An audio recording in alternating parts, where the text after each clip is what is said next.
Jamal had always dreamed big. Growing up in the heart of Chicago, he wanted to escape the cycle that trapped so many young black men in his neighborhood. He was a straight-A student, loved by his teachers, and had plans to go to law school. But love and crime would change everything in just 9 minutes. He met Aisha in his senior year. She was fierce, intelligent, and had dreams just as big as his. They spent late nights talking about their future, about leaving the city and making something of themselves. Aisha wanted to be a journalist, to tell stories that mattered. But in the world they lived in, dreams were fragile. One night, Jamal's older cousin, Rico, came knocking. He was deep in the streets and needed a favor. "Just drive me there and back," Rico said. 9 minutes. Tops. Jamal hesitated. He knew what Rico was about, but he also knew saying no wasn't always an option. One ride, 9 minutes. That's all. But those 9 minutes changed his life. Rico robbed a liquor store while Jamal waited in the car, heart pounding. The police came faster than expected. Lights flashed. Sirens blared. Jamal froze. He was arrested alongside Rico. Despite his innocence, the system didn't care. A black kid in the wrong place at the wrong time. The judge didn't need more. Aisha fought for him, writing letters, speaking out. "He had a future," she cried. But the world didn't listen. 9 minutes.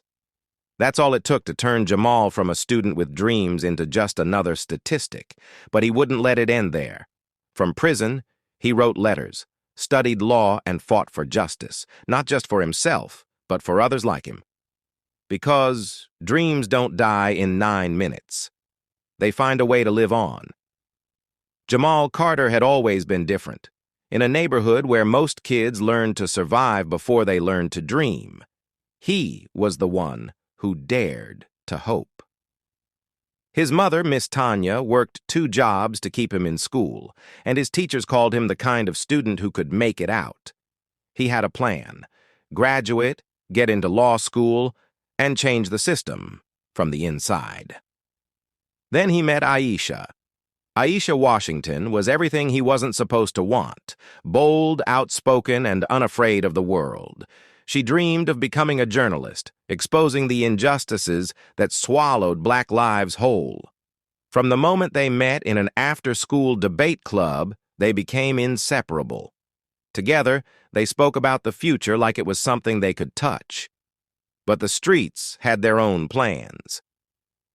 One Friday night, just weeks before graduation, Jamal's cousin, Rico, showed up outside his house. Rico had always been the family's dark shadow, charismatic but dangerous, known for hustling. "Jay, I need a ride," he said, tapping on the car window. 9 minutes. That's all. Jamal hesitated. He knew Rico's world, but saying no to family wasn't easy. "It's just a ride," he told himself. 9 minutes, in and out.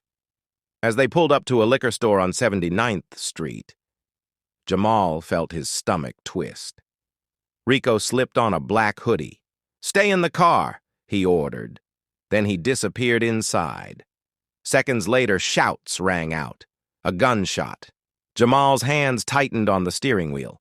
His heart pounded. Rico bolted out, cash in hand. "Drive!" But before Jamal could move, red and blue lights flooded the street.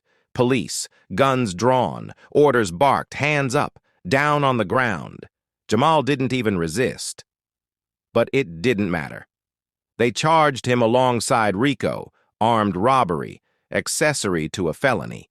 It didn't matter that he never stepped inside. It didn't matter that he had a 4.0 GPA, that he had never touched a gun in his life. He was black, in the wrong place, at the wrong time. And that was enough. The system never waits. Aisha refused to stay silent. She wrote letters, contacted lawyers, and blasted Jamal's story across social media. "He had a future," she shouted outside the courthouse. "They stole it in 9 minutes." But the system was deaf. The judge called it an unfortunate mistake, but still gave Jamal 6 years. Just like that, his dreams were handcuffed. But dreams don't die so easily.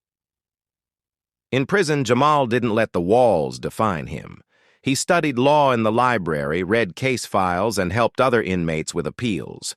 Every letter Aisha sent reminded him of who he was before that night. And then, after 3 long years, the world listened.